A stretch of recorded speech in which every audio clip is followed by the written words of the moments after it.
Bueno, el primer trabajo que voy a presentar el día de hoy tiene que ver con un modelo de anorexia basado en actividad, pues que quizá algunos de ustedes ya conocen, y es un modelo experimental, y quizá ante los reclamos de la doctora Frohan, pues algunos que trabajamos con ratas y en el laboratorio, pues sí tenemos alguna idea de que hay problemas sociales e intentamos pues estudiarlo, ¿no? de manera básica. Y efectivamente, pues hay este vínculo, y aunque de entrada no sea muy fácil, ¿no? Digamos, ir de lo básico a lo aplicada, pues sí tenemos un ojo puesto, ¿no? En los problemas, y no solamente es investigación lúdica la que hacemos, sino que de alguna manera, pues digamos, hay un interés. No nos interesa la rata, en pocas palabras, nos interesan los humanos, ¿no? Bueno, entonces este modelo tiene que ver un poco con eso, ¿no? Entonces, para los que no lo conocen, es muy simple.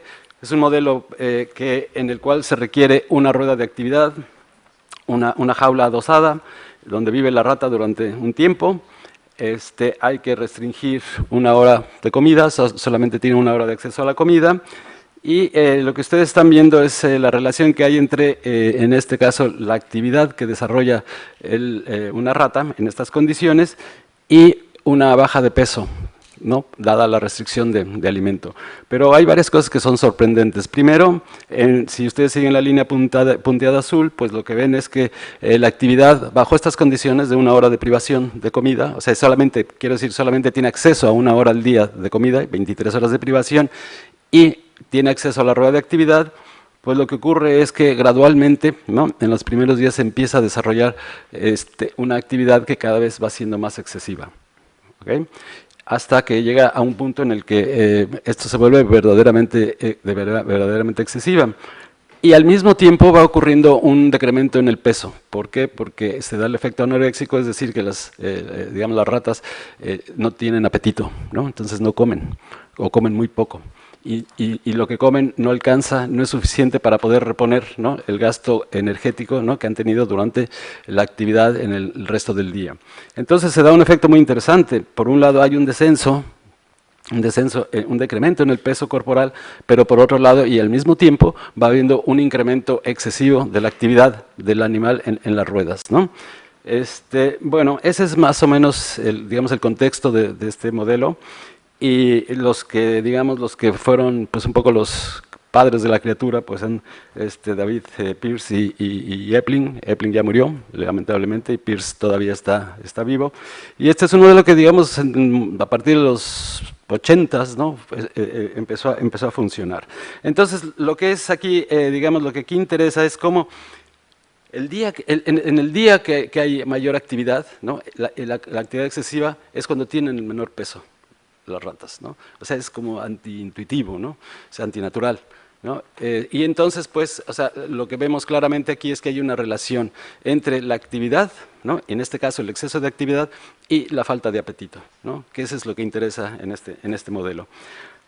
Bueno, aquí van a ver, espero que funcione esto. Sí. Es, digamos, una rata el primer día, ¿sí? Poca actividad, ¿no? Casi no dan mucho a la rueda. Segundo día empieza a haber más actividad y finalmente el séptimo día, ¿no? Ustedes pueden ver, si alcanzan a ver, la actividad de la rata, ¿no? Es impresionante y va así gradualmente, ¿no? O sea, tal y como se describe aquí, primer día poco, el segundo día un poco más, el tercero más, y el último día, ¿no? El último día, antes de llegar al criterio que pierdan el 75% de su peso, pues la actividad es excesiva, es impresionante, ¿no? Al principio solo corren por la noche, que es cuando son activas, y al final todo el día están en la rueda, ¿no? Bueno, lo que podemos medir, por ejemplo, es cómo se distribuye la actividad de las ratas a lo largo de estas 23 horas, ¿no? Obviamente, donde está la luna es el periodo nocturno y donde está el sol o la luz, pues es el periodo diurno. Las barras blancas significan la hora de comida. Y entonces nosotros podemos ver cómo se distribuye, cada línea es un día. Ajá. Son carrera por cantidad de carreras por media hora, ¿no? Por rebanadas de media hora, y están distribuidas a lo largo de todo el día.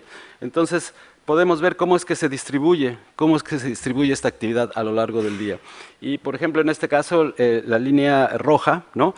Solo por digamos, destacar un detalle, es el último día, es cuando hay más actividad, ¿sí? Entonces podemos ver cómo esta actividad va incrementando y, sobre todo, en qué momento ocurre con mayor frecuencia, ¿no? Entonces, por ejemplo, puede haber actividad anticipatoria, que es la que está pegadita a la barra extrema, ¿sí? Y hay periodos en los cuales esta actividad pues, se reduce, ¿no? Bueno, pues ese es el modelo, esos más o menos son los datos que se tienen, digamos, este es el tipo de, son datos reales, esto es verdad. Entonces, lo que hicimos aquí es, a este modelo, añadir azúcar al agua, es decir, tener azúcar disponible, ¿no? Disuelta en agua, porque suponíamos que al tener, digamos, recursos calóricos adicionales a los normales, ¿no? Esto podría tener un efecto en la actividad y en el consumo de alimento. ¿Por qué? Porque es una vía para obtener calorías, además del alimento con el cual cuentan normalmente, que es durante una hora. Eso es lo que esperábamos. Entonces hicimos 3 grupos. El grupo control es el grupo que les acabo de contar, ¿no? O sea, tal y como lo acabo de decir, simplemente alimento y el agua está disponible todo el tiempo y el alimento y el agua se restringe durante la hora de comida. Tienen acceso a la rueda, pero no tienen acceso a agua, ¿okay? Ni a las calorías, excepto las del alimento, ¿no? Bueno, entonces hicimos 2 grupos. Un grupo tenía una baja concentración de azúcar y el otro tenía una alta concentración de azúcar.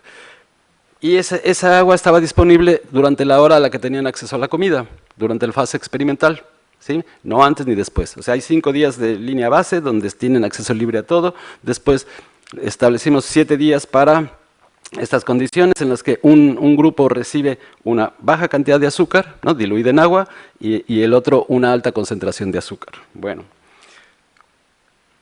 ¿Qué es lo que ocurrió? Pues algo que nunca nos había pasado en el laboratorio, y no sé si les ha pasado a ustedes, en el laboratorio de Ricardo Pellón, ¿no? Se trabaja también en este modelo, y por primera vez pues tuvimos casos fatales, ¿no? No me había pasado. Murieron ratas, donde están las calaveritas estas, ¿no? En ese grupo que es el de bajas calorías, 2 ratas fallecieron, ¿no? Y ni siquiera llegaron al 7º día, ¿sí? Y si ustedes pueden ver, la parte de arriba estamos viendo las vueltas que daban por día, ¿no? Digamos, el tope que tenemos aquí son 25.000 vueltas por día, por día. Es decir, que hay una rata que el último día, perdón, estuvo pues entre 18 y 20.000 vueltas por día, ¿no? Que es verdaderamente excesivo. Y allí murieron 2 ratas, o sea, las encontramos muertas al día siguiente, o sea, cuando llegamos estaban muertas, ¿no? Y en el otro grupo, donde había altas calorías, murió una. Y esta murió en el 5º día y las otras murieron del 5º al 6º día, ¿no? Por eso hay una diferencia, que unos tuvieron 6 días y otros tuvieron 5 días. Y aunque el grupo control sí aguantó, perdón, los 7 días, pues solo graficamos hasta los 6 días, que era para poderlo comparar con los otros, ¿no?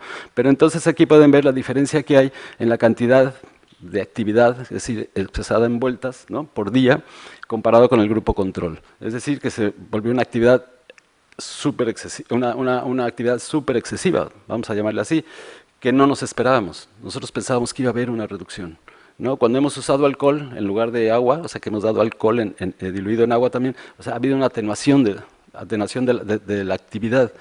En cambio, con el azúcar en forma ¿no? pues endulzante, ¿no? Digamos, produjo, ¿no? Una cantidad tremenda de actividad. No sabemos exactamente cuál fue la causa de la muerte de las ratas, no teníamos cómo hacerles una necropsia. Y la verdad que nos tomó tan de sorpresa que ni se me ocurrió hasta un tiempo después, ¿no? O sea, para saber si había alguna otra razón de por qué habían muerto. Originalmente las ratas originalmente que se sometían a este tipo de procedimiento desarrollaban una úlcera, ¿no? Entonces las abrían después y veían que tenían una úlcera, ¿no? Una úlcera fuerte. Aquí ni tengo el equipo ni tuve la idea en ese momento. Realmente me impactó porque no sabía exactamente qué hacer, si podía haber sido un descuido nuestro, etcétera, ¿no? Pero no fue así. De un día para otro bajaron de de 75, que estaban casi al límite, ¿no? Como a 60, o sea que fue brutal, fue brutal. Entonces, en fin, la cuestión, ¿qué pasa con esto? Que parece que es una combinación muy peligrosa, ¿no? O sea, muchas calorías, ¿no? Muchas calorías, mucha actividad, ¿no? Entonces, el efecto anoréxico, porque se da el efecto anoréxico, o sea, las ratas, aquí abajo está el peso corporal, no está en peso perdido, pero prácticamente todas llegaron al 75% de su peso. En, en algún caso, en 5 días. O sea, calcúlenle, o sea, bajar 25% de su peso en 5 días, ¿no? 25%, perderlo, pues es muy drástico, ¿no? Tenemos aquí el consumo de calorías, los que tienen poca azúcar, ¿no? Consumen más calorías, ¿no? Que los que tenían mucha azúcar o más azúcar o la concentración alta de azúcar. La cuestión con el azúcar es que empalaga, ¿no? O sea, llega como a saciar más rápido, ¿no? Entonces probablemente sea una de las razones por las cuales se dio esta diferencia. Y el grupo control consume una cantidad pues, normal de calorías porque solamente las obtenía de su alimento. Y aquí está el consumo de alimento abajo en los gráficos de abajo. Igual siempre de izquierda a derecha, sí aparece así. Bueno, está el grupo de bajas calorías, altas calorías y el grupo control. Y el grupo con altas calorías es el que consume menos alimento, curiosamente, ¿no? Mientras que el que tenía bajas calorías consume más alimento, y alimento me estoy refiriendo a sus croquetas, a la comida que tienen normal, ¿no? Alta concentración, ¿no? Y probablemente ahí haya el asunto de, digamos, lo dulce, ¿no? Causa como una mayor saciedad. Y por otro lado, las ratas también tienden mucho a regular la cantidad de calorías que consumen, ¿no? Entonces, bueno, aquí la cuestión es que efectivamente el tener estos recursos, disponer de estos recursos, ¿no? calóricos, pues tuvo efectos incluso letales, ¿no? No sé qué hacer con estos datos, tengo que tener mucho cuidado de cómo publicarlos porque, en fin, ahora y más como está la cuestión con la investigación animal, pues tengo que tener mucho cuidado de cómo publicarlo, ¿no? Pero son datos que creo que son muy dramáticos, por decirlo menos, ¿no? Bueno, pues creo que eso es todo de momento. Gracias.